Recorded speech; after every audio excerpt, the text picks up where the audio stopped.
Jacques' pick lived at the edge of Nantes, where the city forgot to continue. The road that led to his workshop narrowed gradually, as if unsure it wanted to arrive. By the time it reached the building, it had given up entirely, turning into a stretch of uneven gravel bordered by stubborn weeds and a leaning fence that had not been repaired in decades. The workshop itself stood quietly, almost apologetically, under a sky that often seemed too large for it. It was not abandoned. It only looked that way. Inside there was dust. Not the occasional harmless kind that settled politely on surfaces, but a permanent, living presence. It floated in the air, rested on tools, softened edges, and blurred outlines. Light entered reluctantly through the windows, breaking into pale beams where the dust danced slowly, like time made visible. Jacques' pick stood in the middle of it all. He was a tall man, though slightly bent forward, as if years of leaning towards stone had shaped him in return. His hands were rough and pale, permanently marked by fine white powder that never quite washed away. His hair had once been dark, but now resembled something closer to ash. He wore the same clothes he always wore, practical ones, unremarkable ones that did not mind being covered in dust. In front of him stood a block of stone. It was nearly a meter tall and roughly shaped, but already beginning to surrender its identity. Jakes held a chisel against it with quiet certainty, as though he were not creating something new, but uncovering something that had been waiting. He struck. Tack. A small fragment fell. Tack, tack. Another. The sound echoed gently through the workshop, steady and patient. There was no hurry here. There never had been. Jakes leaned back slightly and studied the emerging form. A face. There was always a face. Not symmetrical, not idealized, not softened into beauty. The features were uneven, the lines firm, the expression unclear, caught somewhere between endurance and resignation. Jacques narrowed his eyes. "You are thinking," he said. The stone did not respond. He adjusted the angle of the chisel. "You are not sure what to do." Tack. A sharper strike this time. A deeper line appeared. Jakes nodded. "Yes," he said quietly. "That is better." Around him, the workshop was full, not with furniture or decoration or anything that might suggest comfort, but with faces. They stood on wooden tables, leaned against walls, rested on crates, and gathered in quiet clusters. Some were smooth, others rough. Some seemed calm, others tense. A few appeared almost amused, though Jake suspected that might be accidental. He did not arrange them. They simply accumulated, like thoughts that refused to leave. There were no labels, no signatures, no dates. Jakes did not keep records of his work. He did not photograph it. He did not write about it. In fact, Jake's pick did not own a computer. He did not own a smartphone. He did not have internet. He did not have a bank account. Money, when it arrived in envelopes. And when it left as coins and notes across wooden counters. This arrangement suited him. Or at least, it had always seemed to. Near the back of the workshop, a door led outside. The yard was uneven and half-forgotten, where grass and stone competed without resolution. Here, too, sculptures stood exposed to weather and time. Rain had softened some edges, wind had worn down others. Moss had claimed a few. Jake stepped outside briefly, wiping his hands on his apron. He walked among them slowly. One face stared upward, its expression calm despite the streaks left by years of rain. Another leaned sideways, its features sharper, almost suspicious. Jacques stopped in front of a smaller piece. It was older, simpler. The face was not sad, not quite happy either, but lighter, less burdened. Jake studied it for a long time. Then he looked down at his hands. "They have changed," he said quietly. The wind did not disagree. Back inside, the workshop felt heavier. Jacques returned to the stone. He picked up the chisel again, placed it carefully, struck. Tack. The rhythm resumed, but something was different. Not in the sound, not in the movement, in the pause between. Hours passed, or perhaps they did not. Time inside the workshop did not behave like time outside. It stretched, folded, sometimes disappeared entirely. When Jakes finally stepped back, the face had become clearer, stronger, more defined. But also, he frowned. "You are tired," he said. The stone said nothing. Jakes tilted his head. Yes, he added after a moment. You are tired. He set the tools down, walked to a small wooden table in the corner. There was a loaf of bread, a piece of cheese, a knife. He cut slowly, with care, as if the act itself required attention. Saturday. Ate. Silently. There was no radio, no television, no sound beyond the quiet presence of the workshop itself. After eating, he stood again, returned to the stone, picked up the chisel. For a moment, he did not strike. He simply held it there. Then, tack. The morning began as most mornings did, without announcement, without urgency, without change. Jake's pick was already awake before the light properly entered the workshop. He stood where he had stood the previous day, in front of the same stone, as if time had paused overnight out of respect for his work. The face had progressed, not dramatically. He lifted the chisel. Tack. A precise strike. Yes, he added. I understand. The door burst open. Jake's? Jake's closed his eyes briefly, then opened them again. You are shouting, he said without turning. Francois Meunier entered like a man who believed doors existed primarily to emphasize his arrival. He wore a tailored coat, a scarf that served no practical purpose, and an expression of energetic importance. I bring opportunity, Francois declared, stepping inside and immediately brushing invisible dust from his sleeve. You bring noise, Jakes replied. Francois smiled, undeterred. Ah, but noise is the herald of success. Jacques considered this. Then success is very loud. Francois approached the sculpture, leaning in with exaggerated interest. Yes, very good, very thoughtful. It is thinking, Jacques said. Of course it is, Francois nodded quickly. That is exactly what I was about to say. A thinking face, very desirable. Jacques waited. Francois circled the piece, hands behind his back, occasionally tilting his head as though negotiating with the stone. Yes, I see it already. This will do very well. For what? Jacques asked. Francois stopped. For a client, my dear Jakes. An important one. A collector. A man of refined taste and considerable means. Francois clapped his hands once, decisively. Now, to business. I have come with a new order. Francois reached into his coat and pulled out a folded piece of paper. A sketch, or rather, an attempt at one. Lines that suggested a face, though uncertainly. The proportions were questionable. The expression unclear. Jakes took it, looked at it, turned it upside down, turned it back. You drew this? He asked. Yes, Francois said proudly. Jakes nodded. It is brave. Francois hesitated. I will make a face. Excellent. Francois looked around the workshop, as if seeing it for the first time, though he had been there many times before. So many pieces, he said. Jakes walked to a corner of the workshop where several raw stone blocks rested. He placed a hand on one of them, then another, as if listening. Francois watched, slightly impatient. Yes, very poetic, he said. But we must not delay inspiration.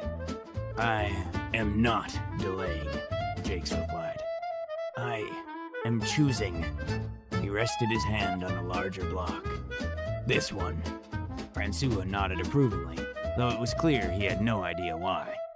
Perfect choice. Jacques picked up a piece of chalk and made a simple mark across the surface. This will take time, he said.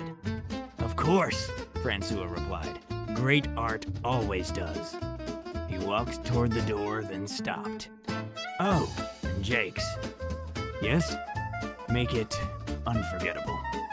The door closed. The workshop settled. The dust resumed, its quiet drifting. Jake stood still for a moment, then looked at the new block. You heard him, he said. The stone remained silent. Yes, Jakes continued. He wants something special. He adjusted his grip on the chisel. Let us see what you are. Tack. The first strike of the new piece echoed through the workshop. Clear, certain, unhurried. Outside, the city continued without him.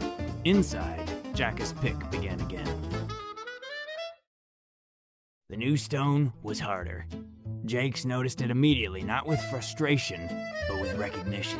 Some stones resisted more than others, not out of defiance, but out of character. He approved of that. "You are not in a hurry," he said, placing the chisel carefully. Tack. The sound was sharper than before, denser, more contained. A smaller fragment fell. "Yes," Jacques nodded. "We will take our time." The outline had only just begun to emerge. Not yet a face, not even a suggestion. Only a shift, barely visible between what the stone had been and what it might become. Tack, tack, tack. Pause. Adjustment. Tack. The rhythm was consistent, almost meditative, until the door opened. Not loudly this time, carefully, as if it did not wish to interrupt. "Monsieur Pick." Jakes did not turn immediately. "You enter quietly," he observed. "I try not to disturb the process," came the reply. Jacques nodded. "That is considerate." Michel Paxton stepped inside. He wore a neat coat, practical shoes, and an expression that suggested he had already completed several tasks before arriving and would complete several more afterward. In his hands, he carried a small leather folder. He looked around briefly, though not with curiosity, with assessment. "The council appreciates your consistency." Jacques considered this. "I am consistent," he agreed. Michel approached one of the finished sculptures resting against the wall. "This one," he said, gesturing slightly. "It has been installed." Jacques looked at it, then at Michel. "Where?" "In a public square." Michel opened his folder. "There's also the matter of the previous piece." Jakes turned back to the stone. "It is finished." "Yes." Michel reached inside the folder and removed an envelope, plain, unmarked. He held it out. Jacques wiped his hands on his apron before taking it. He did not open it. He did not look inside. He simply held it. "This," Michel said, "should be sufficient." Jakes tilted his head. "Sufficient? For your needs." Jakes thought about this. They stood in silence for a moment. Jakes placed the envelope on the nearby table, next to a small pile of others, untouched, uncounted. Michel closed the folder. "There will be another request soon." Jacques returned his attention to the stone. "There is always another request." "Yes." Michel adjusted his coat. "The city continues to value your contributions." Jacques raised the chisel. "The city has many faces," he said. Michel allowed himself a small, polite smile. "That is one way to put it." Michel moved toward the door, then stopped. "One more thing," he said. "Yes?" "The council encourages accessibility." Jakes frowned slightly. "What is accessibility?" Michel hesitated. "It means the work should be understandable." Jakes looked at the unfinished stone. "It is a face." "Yes, people understand faces." Michel nodded. "Yes," he said, "they do." Michel left as quietly as he had arrived. The door closed with a soft click.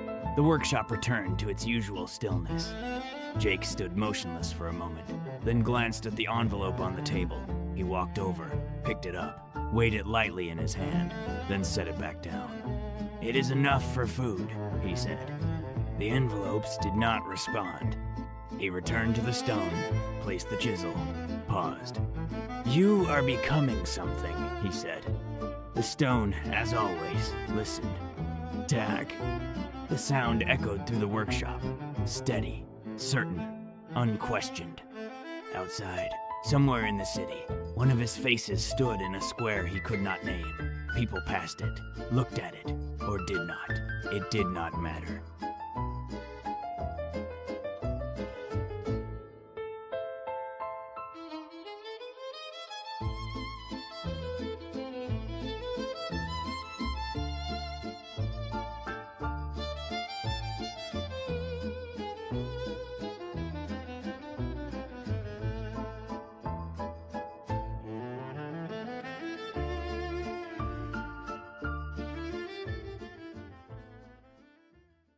By midday, the light had shifted.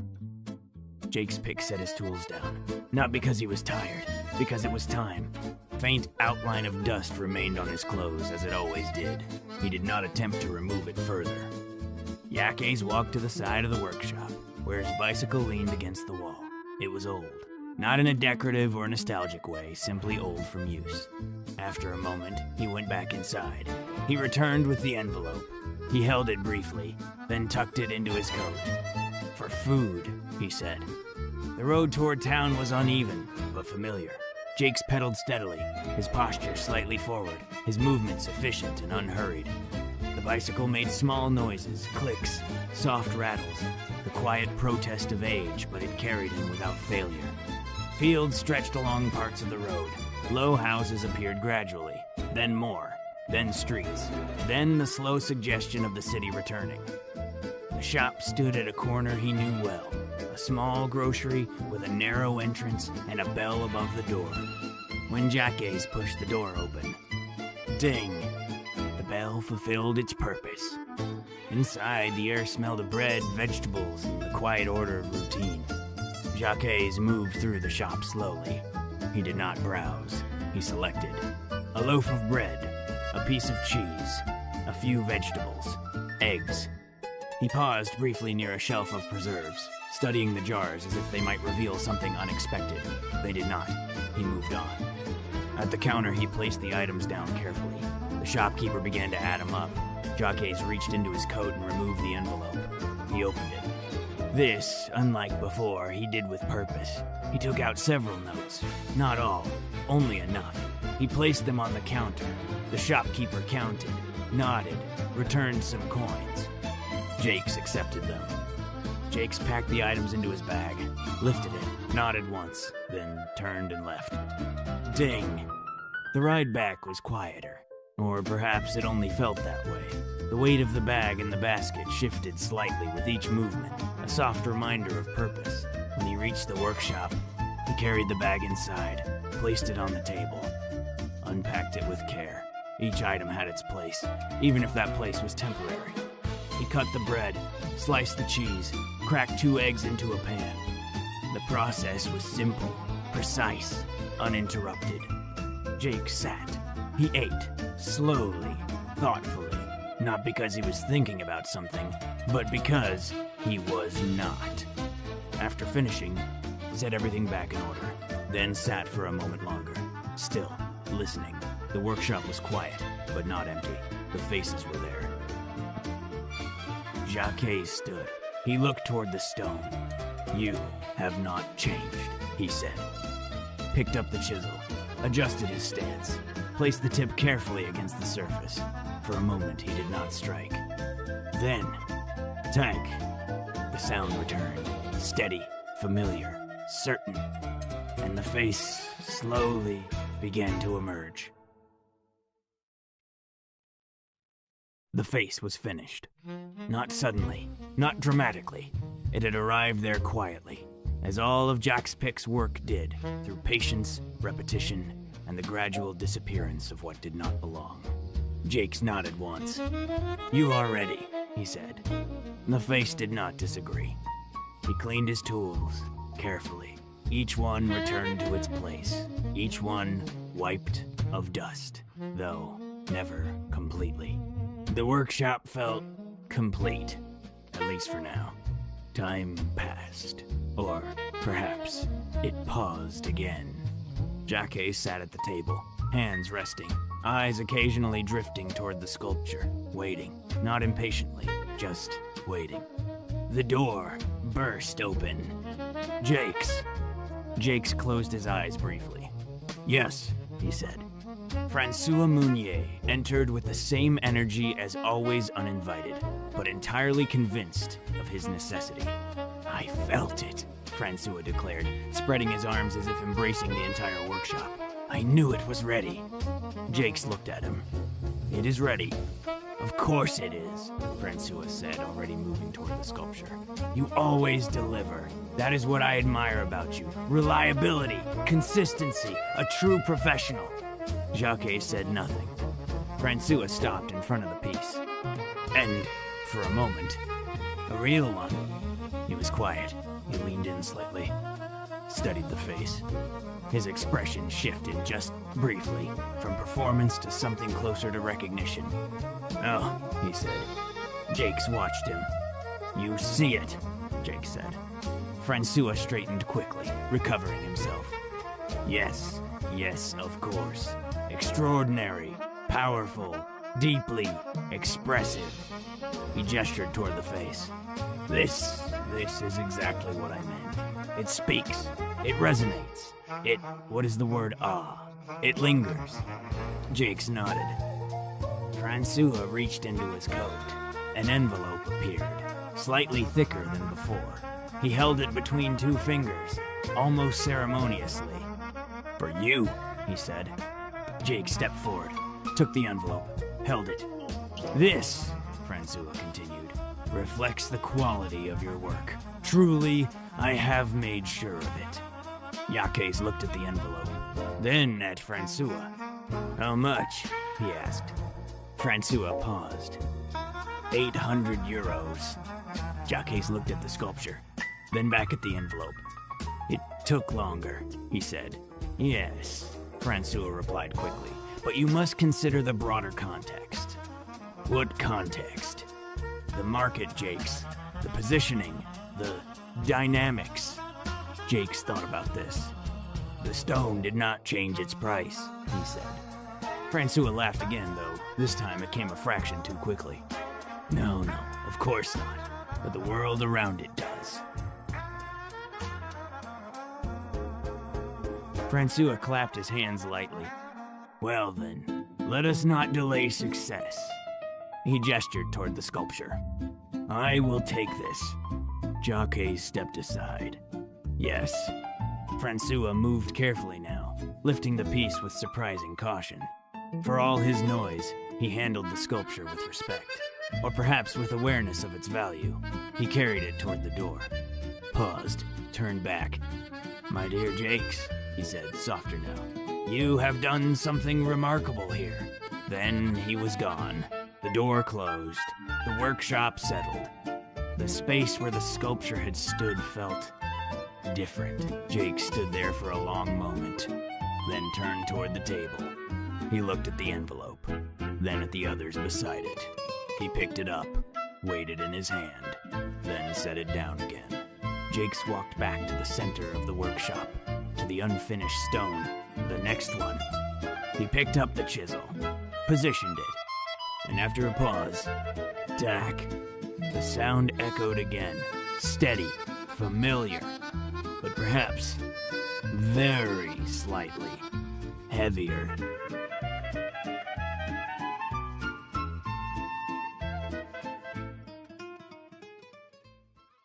The hall was full of light. Not the hesitant, dust-filtered light of Jake's Pick's workshop, but a deliberate, polished brightness that revealed everything exactly as it wished to be seen. And along the walls, faces. They were arranged with precision. Each sculpture rested on a pedestal of equal height. Untitled Number 7, Limestone Study of Emotional Tension. Mask of Interior Silence. Fragment of Urban Reflection. The words were elegant, confident, entirely invented. Francois Mounier stood among them like a conductor before an orchestra he had not composed but was more than willing to direct. In one hand, he held a glass of wine, in the other, nothing. That was important. It suggested availability. A small group gathered around him, well-dressed, interested, prepared to be impressed. Francois smiled. "My dear friends," he began, his voice smooth, now measured, refined, entirely different from the one that filled Jakes' workshop. What you see before you is the work of a truly exceptional artist. He gestured lightly toward the nearest sculpture.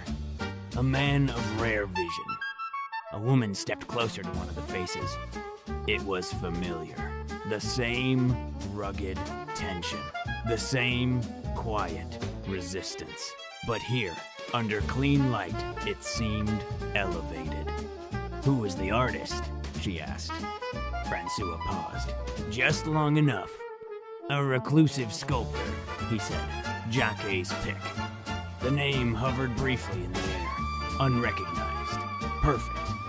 He does not exhibit publicly, Francois continued. He does not engage with the market.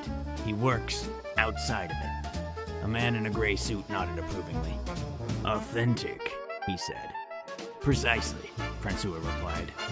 The woman tilted her head. There's something heavy about them. Francois smiled.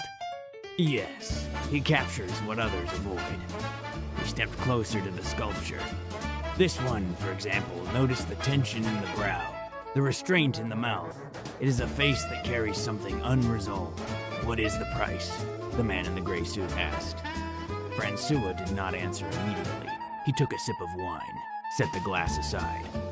Then, 20,000 euros. There was a pause, not of hesitation, of consideration.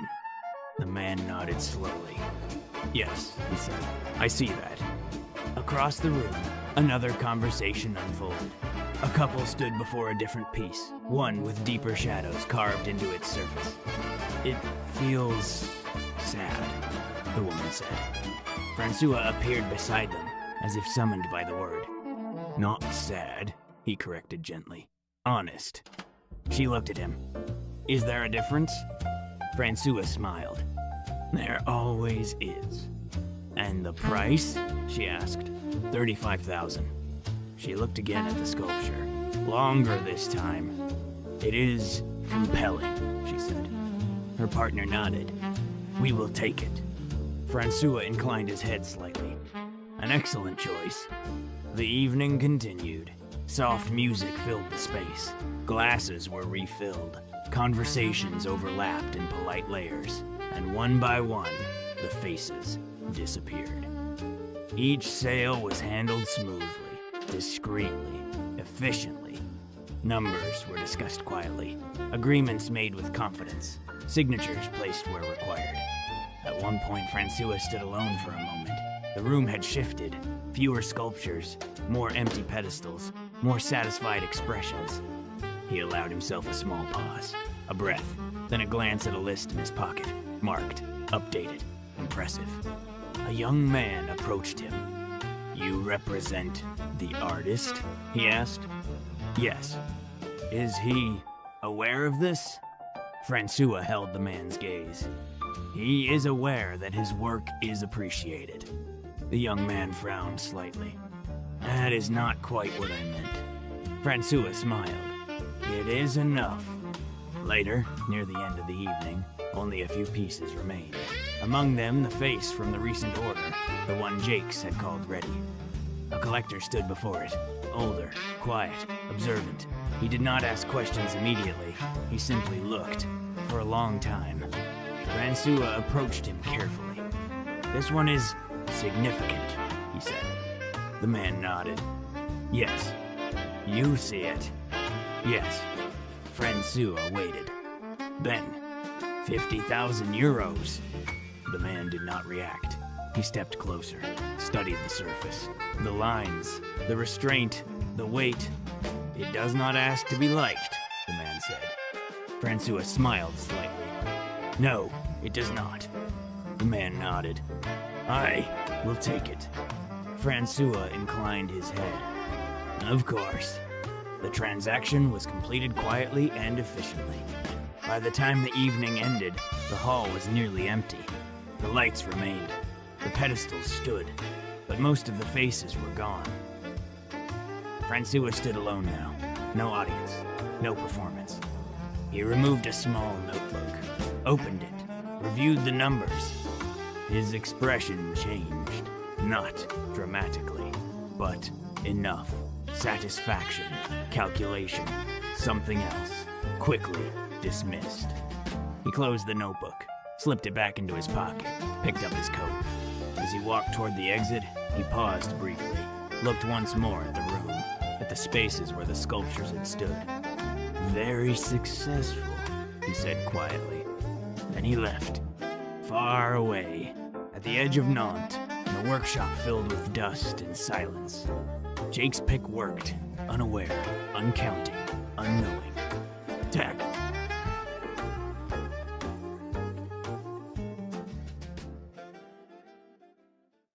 The workshop had not changed.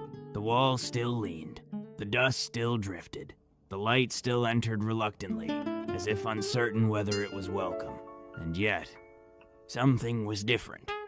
Jake's pick stood before a new block of stone. He had chosen it that morning, or perhaps the morning before. Time had begun to lose its edges. The stone was darker than the others. Not black, not yet, but denser, heavier. He had noticed this when he touched it. "You will not be light," he had said. The stone had agreed. He raised the chisel, paused, lowered it, raised it, again. Tack. The sound was duller than usual, less certain. Jakes frowned, not at the stone, at the space between his thoughts. Hours passed, or something like hours. The face began to emerge, but not clearly, not willingly. The brow formed first, heavy, too heavy. The eyes followed, deep, too deep. The mouth. He stopped, looked at it. It was not restrained, it was closed, tightly, as if holding something in, or refusing to let something out. Jake stepped back. For the first time in a long while, he studied the piece, longer than usual. "You are not just tired," he said. He tilted his head. "You are..." He searched for the word. Quiet. He walked to the table. Saturday did not eat. The bread was there, the cheese, uncut. He rested his hands on the surface, looked at the envelopes, stacked, unopened. Jakes walked to the door, opened it, stepped outside. The air was cold, clear, uncomplicated. He stood there, breathing, looking at nothing in particular. Then, after a moment, "I am heavy," he said. The wind moved through the yard, across the older sculptures, the simpler ones. They did not seem heavy. Jakes looked at them, then back toward the workshop. Something was wrong. Not with the stone, not with the work, with him. He turned, went back inside, closed the door. The darker face remained in the center, unavoidable. Jockeys did not return to it, not that day. He sat instead, at the table, hands resting, eyes unfocused. The tools lay where he had left them. The stone waited, the faces watched. And for the first time in years, Jack's pick did not know what to make next. Morning came. It did not feel new. The light entered the workshop as it always had, thin, pale, indifferent. But it did not bring with it the quiet readiness Jakes once relied on. He was already awake, sitting at the table, hands resting. The bread remained where it had been, untouched. The darker sculpture stood in the center of the room. A knock came at the door. He stood, walked to the door and opened it. Francois Mounier stood outside, already smiling as though the meeting had been pleasant before it began.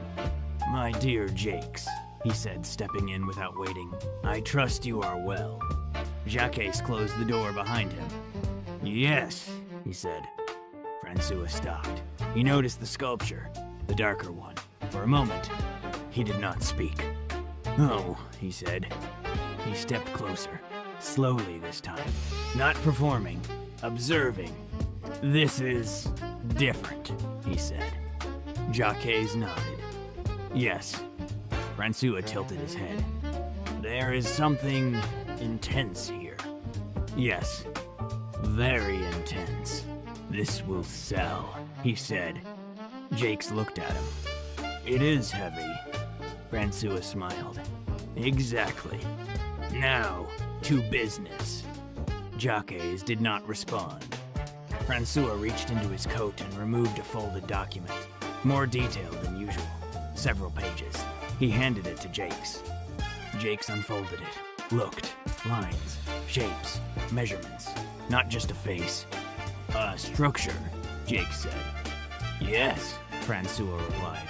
"A centerpiece, a statement piece, larger, more ambitious." Jakes continued looking. "It is heavy," he said again. Francois nodded enthusiastically. Yes, it must be. The client wants presence, something that dominates a space." Jacques traced one of the lines with his finger. This will take time. Of course, Francois said. Great things do. Jakes lowered the paper. I will make it, Jakes added. I knew you would, Francois said, relieved. Jacques placed the paper on the table. It will take time, he repeated. Francois nodded. Take what you need. Jakes looked at him. I will, he said. For a moment, neither of them spoke. Francois glanced again at the darker sculpture. This one, he said, I will take as well. Francois approached it more carefully than usual, as if aware that it carried something he did not fully understand. He lifted it, held it. Very powerful, he murmured. Jacques said nothing. Francois moved toward the door, paused. My dear Jacques, he said, this is a new phase. Jacques stood still. Yes, he said. Francois smiled. Bigger things. He left. The door closed. The workshop settled again, but something had shifted. The darker sculpture was gone. The space it left behind felt not lighter, just empty. Jacques stood there, looking at the place where it had been. Then slowly, he turned toward the new stones, the larger ones. He walked to them, placed his hand against the surface, closed his eyes. You are too much, he said quietly. The stone did not argue. He opened his eyes, stepped back.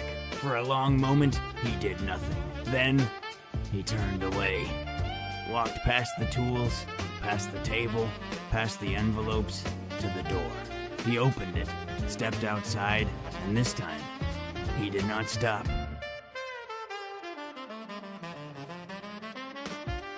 Jake's pick did not take his bicycle. He walked. The road felt longer this way, not because it had changed, but because he noticed it now. Each uneven stone, each patch of dirt, each quiet stretch where nothing happened. His hands were empty. No tools, no envelope, no purpose he could name. Behind him, the workshop remained. The large stones waited. The tools rested. The unfinished work had not begun. Ahead, the city. Jacques walked without hurry, but also without direction. His steps were steady, though not entirely certain. He kept walking until he stopped. The sign above the door read, Les Coins Fatigués. Jacques looked at it. The tired corner, he said. He nodded. Yes. He opened the door. Ding. Inside, the air was warm, dim, full of quiet conversations and the low clink of glasses. Jacques stood just inside for a moment, adjusting, listening. No one paid him particular attention. The bartender approached. What will it be? Jakes thought. Wine, he said. The bartender nodded, poured something red, set it down. Jakes looked at it, then took a sip. He blinked, then took another. He sat there, quiet. The noise of the room moved around him. Did not demand anything, did not expect anything. This was new. You look like a man who just discovered chairs, a voice said beside him. Jakes turned. She was smiling. Not politely, not carefully, simply smiling. He looked at her. I have used chairs before, he said. I'm sure you have, she replied. But not like this. Jacques considered this. She lifted her glass slightly to previous positions. Jacques looked at his own, then raised it to previous positions. They drank. She turned toward him. I'm Laura. Jakes? She smiled. Of course you are. Jacques frowned slightly. This is correct. Laura laughed. Not loudly, but fully. What do you do, Jacques? She asked. I work with stone. A sculptor? Yes. What kind of sculptures? Faces. She tilted her head. Happy ones? Jakes thought. No. Why not? Jacques looked at his glass. They are not happy. Laura watched him for a moment. That sounds like a decision, she said. Jakes shook his head. It is an observation. She smiled again. I like that. Jakes did not respond, but he did not look away either. They sat in silence for a moment. Not uncomfortable, just present. Laura broke it. Do you come here often? No. First time? Yes. And already analyzing the furniture. Jacques nodded. It is stable. She laughed again. You're serious, aren't you? Yes. That's refreshing. Jakes took another sip of wine. This is also refreshing, he said. Careful, she replied. That's how it starts. How what starts? Staying. Jacques considered this. Laura did not press. Instead, she finished her drink, set the glass down. Well, she said, I'm not going home. Jakes blinked. Why? She shrugged. It seems unnecessary. Jacques considered this. Yes, he said, it does. She stood. I'll stay at yours. Jakes nodded. This is logical. Laura smiled. I'm glad you see it that way. Jakes stood as well. He placed some coins on the counter. The bartender nodded. Good choice, he said. Jakes looked at him. The wine? No, the bartender replied. The evening. Jakes thought about this. Yes, he said. Outside, the air was cooler, quieter. Laura walked beside him. Lead the way, sculptor, she said. Jakes nodded. Yes.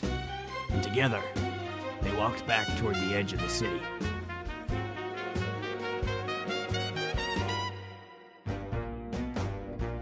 Morning arrived gently. Jacques' pick was already awake. He stood near the table, as he often did, looking at nothing in particular and everything at once. For a moment, he did not remember why the space felt different. Then, he turned.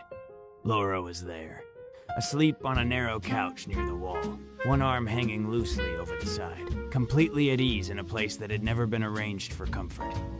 He moved carefully, making as little noise as possible, though this was less about consideration and more about habit. Behind him, Laura shifted, sat up slowly, looked around. Oh, she said. Jacques turned. Yes? She blinked, taking in the workshop fully now. Oh, she said again. This time, quieter. She approached the nearest sculpture, did not touch it at first, just looked, then another, and another. She moved closer to one of the older pieces, the simpler one. This one is lighter, she said. Jakes nodded. It is older. She turned slightly. These, she said slowly. She studied one closely. The lines around the eyes, the tightness of the mouth.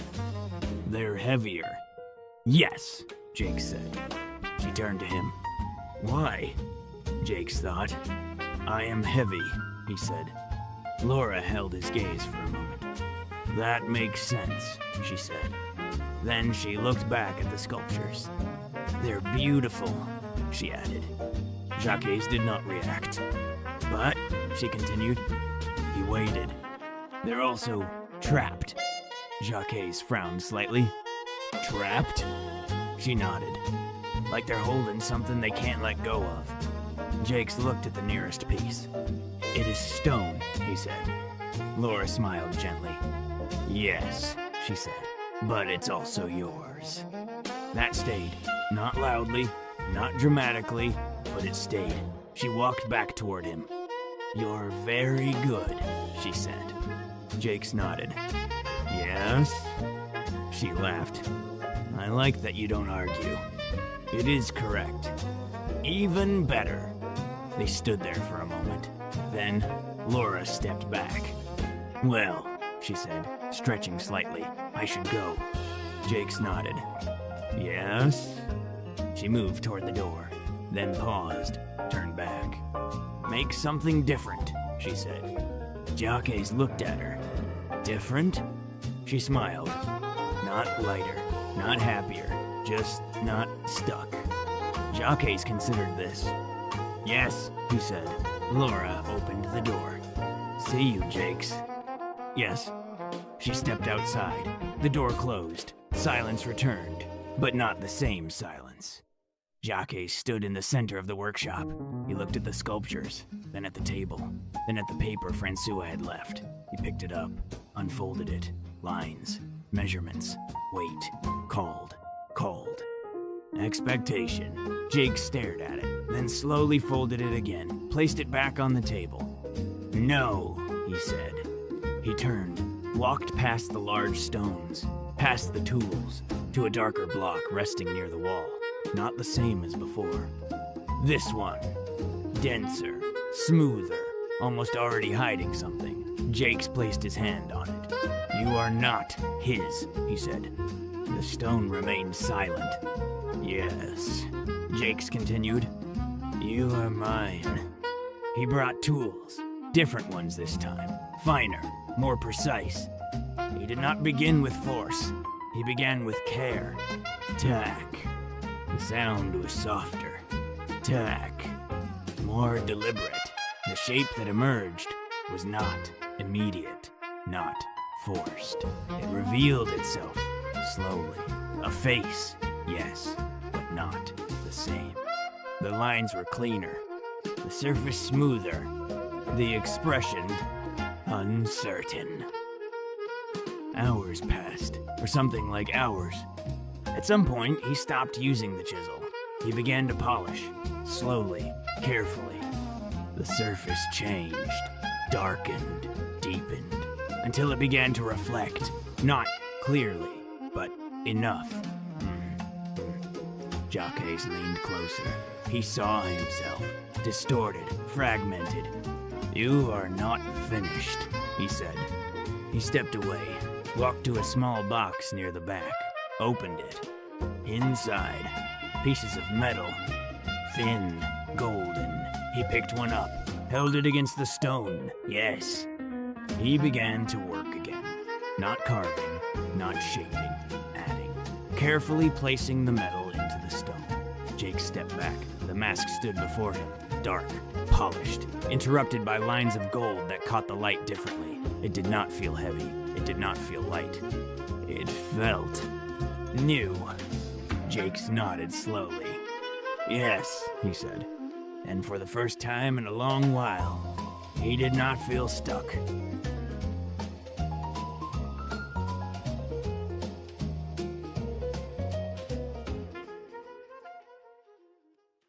A week passed.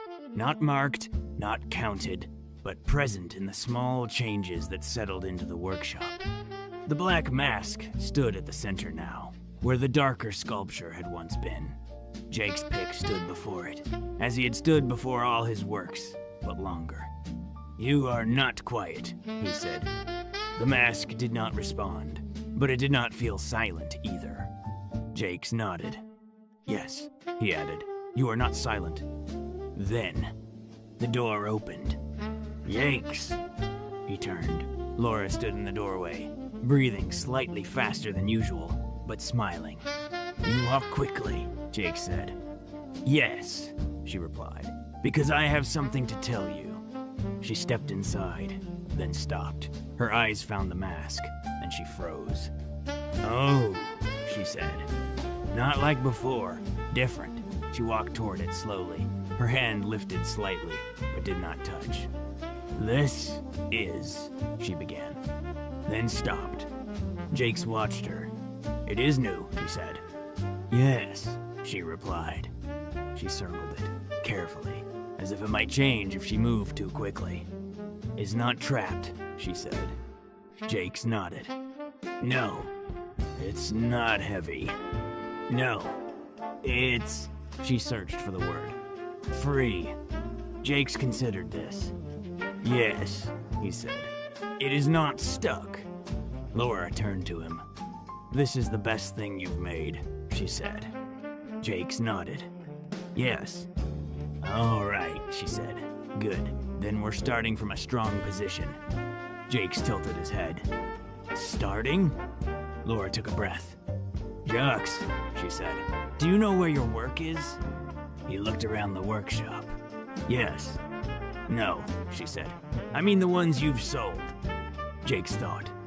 In places, he said. Laura nodded. Yes, in many places. She stepped closer. In Paris, in Berlin, in Barcelona, in private collections, in public squares, in galleries. Jockeys listened. They are faces, he said. Yes, she replied, and people are paying a lot of money for them.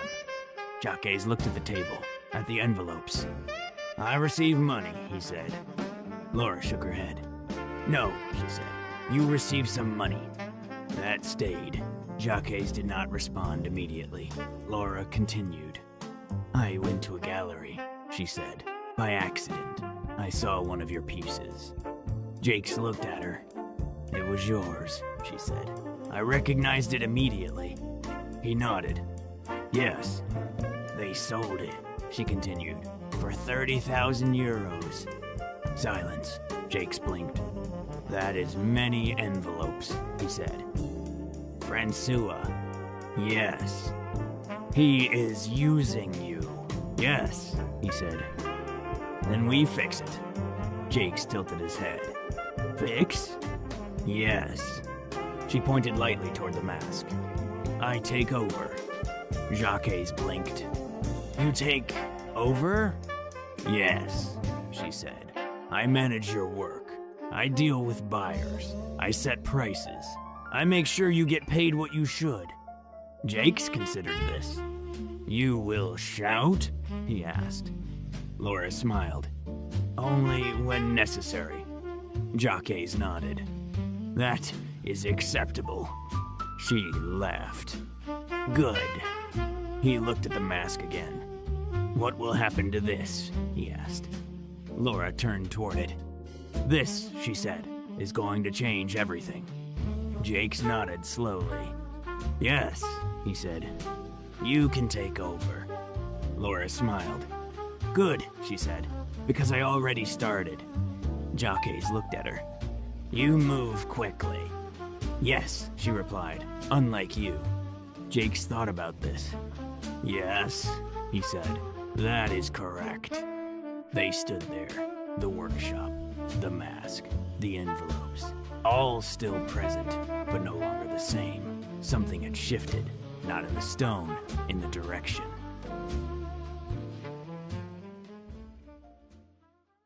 The hall was quieter than the last one. Not empty, not silent, but controlled. This was not an exhibition. This was an auction. Rows of chairs faced a raised platform. Soft lights directed attention forward. Jake's pick stood near the back, still, observing. He wore the same clothes as always, clean but unchanged. Beside him stood Laura, different. The auctioneer stepped forward, well-dressed, precise.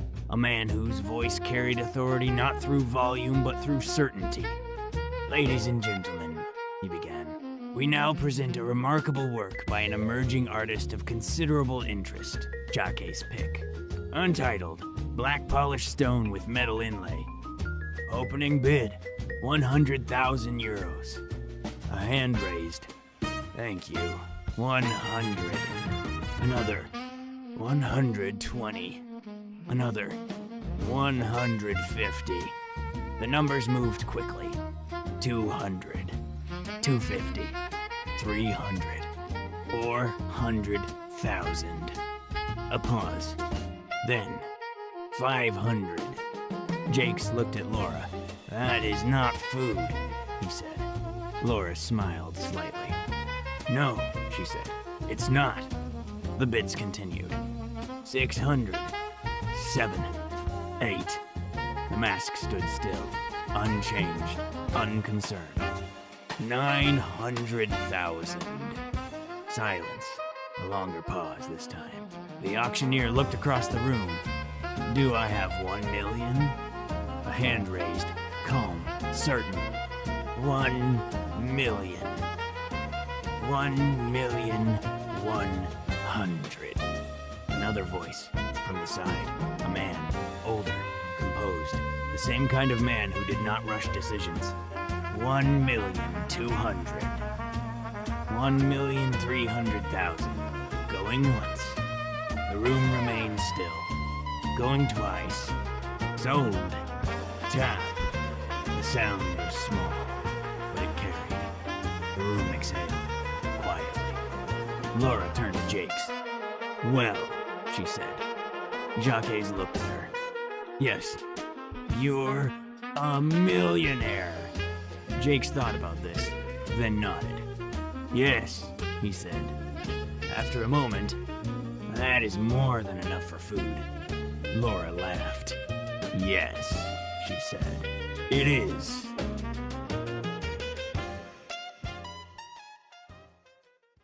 Francois Mounier's office was not modest. It was not subtle, and it was certainly not quiet. Glass walls, polished surfaces, furniture that did not invite sitting so much as announce status. Everything reflected something light, movement, intention. Francois stood near the window, looking out over the city. A soft knock came at the door. Yes, he said. The door opened. Laura entered first, confident, measured. Jakes followed, unchanged. Francois turned. For a moment, he smiled. My dear Jakes, he said, what a... Then he saw Laura, and something in the smile adjusted. Pleasant surprise, he finished. Laura closed the door behind them. Francois Mounier, she said calmly. Yes, he replied, recovering. And you are? Laura. A pause. Laura, he repeated. Of course. Jake stood quietly, looking around the room. There is no dust, he said. Francois blinked. Yes, he said. That is intentional. Jacques nodded. Yes. Laura stepped forward. We're here to talk about Jakes' work. Francois smiled again. Ah, yes. A tremendous success, I must say. The auction? Yes. Laura interrupted. 1,300,000 euros. Francois paused, then nodded. Yes, he said. A remarkable result. Jacques looked at him. That is many envelopes, he said. Francois forced a small laugh. Yes, he said. Quite. Laura did not smile. Let's be precise, she said. Francois adjusted his posture slightly. Of course. You have been representing Jake's pick, she continued, selling his work across multiple cities, to both public institutions and private collectors. Yes. Do you have contracts? Francois hesitated. You gave me envelopes, he said. Francois nodded slowly. Yes. Laura folded her arms. Good, she said. Francois blinked. Good? Yes, she replied. Because that simplifies things. She took a step closer. Laura continued. We can take this to court, she said. We will win. Francois inhaled slowly. This is unnecessary, he said. Is it? She replied. Yes, he said quickly. We can discuss. No, Laura said. We can resolve. 50%, she said. Francois looked at her. 50? Of everything you earned from his work. That is, he began. Fair, she said. Silence. Francois looked away, toward the window, then back.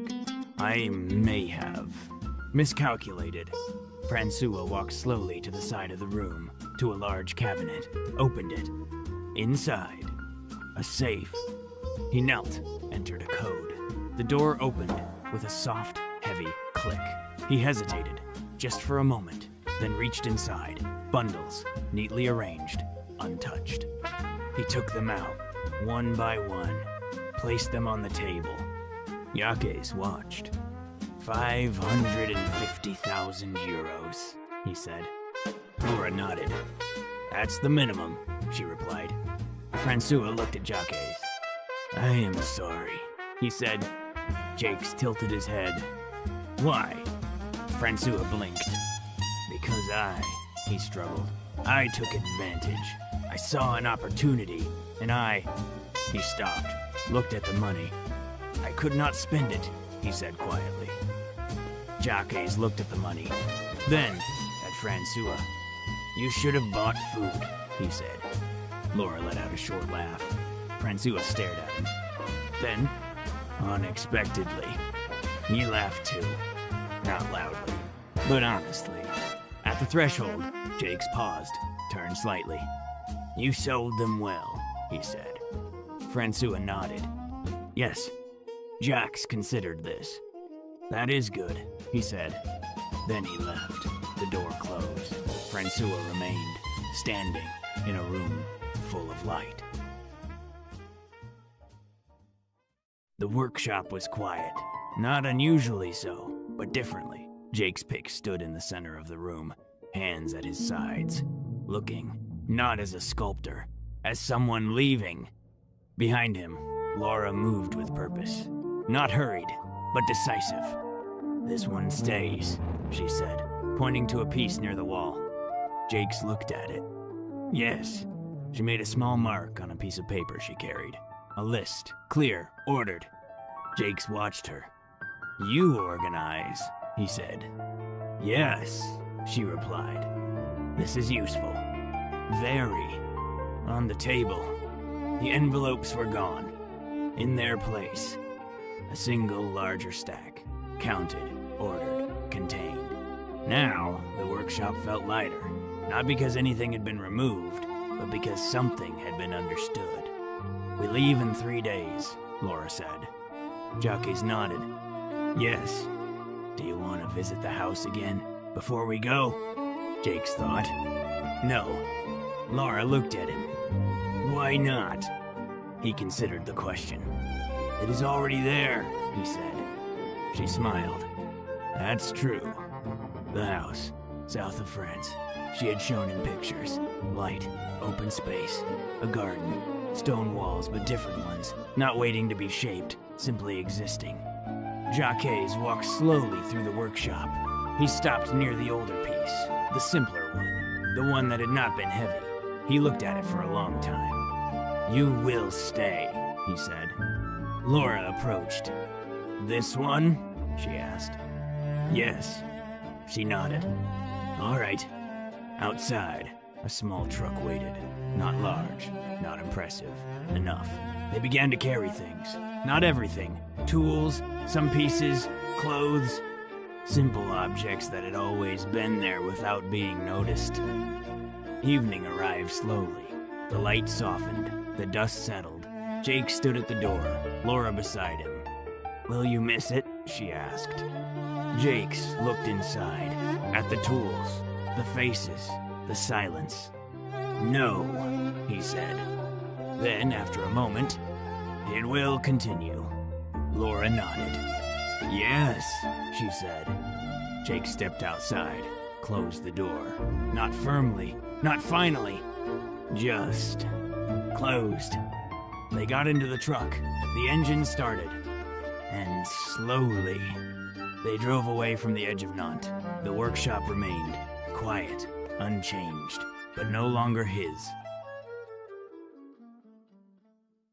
The road to the south felt longer than it was. The landscape changed gradually.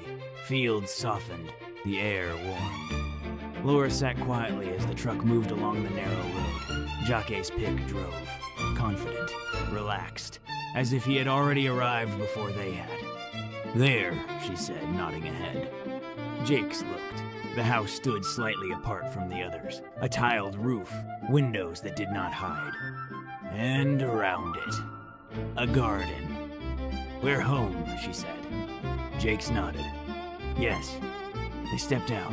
The air was warm, still, carrying the faint scent of earth and something growing. Jake stood for a moment, then walked toward the house. Inside, the space was simple. White walls, wooden floors, light moving freely from one room to another. No dust. Jakes noticed. There is no dust, he said. Laura smiled. Give it time. He nodded. Yes. They walked back outside, to the garden. A small table stood there. 2 chairs, uneven ground beneath them. Laura sat. Jacques remained standing for a moment, then sat as well. They did not speak immediately. The silence was different here. Jakes looked at his hands, still pale with the memory of stone. "They are lighter," he said. Laura followed his gaze. "Yes," she said. He looked around, at the garden, the house, the space. "There is room," he said. Laura nodded. "Yes." A breeze moved through the plants. Soft, unhurried, Jakes watched it. "It does not stay," he said. "No," Laura replied. "It moves." Jakes considered this. After a while, Laura leaned back. "So," she said, "what now?" Jacques looked at her, then at the house, then again at his hands. "I will make something," he said. Laura smiled. "I was hoping you'd say that." He nodded. "Yes, but not the same," he added. Laura tilted her head. "No?" Jacques shook his head. "No." He looked out across the garden. "They will not be heavy," he said. Laura watched him. "That sounds good," she said. Jakes nodded. "Yes." He stood, walked a few steps into the garden, looked at the ground, at the stones scattered naturally among the soil. Laura remained seated, watching him. "You're already working," she said. Jakes bent slightly, picked up a small stone, turned it in his hand, studied it, then nodded. "Yes," he said. Laura watched him. "Does it have a face?" she asked. Jacques looked at the stone, then at her. "Not yet," he said. And there, in the quiet warmth of the southern light, with no dust, no envelopes, no weight that did not belong, Jacques' pick began again.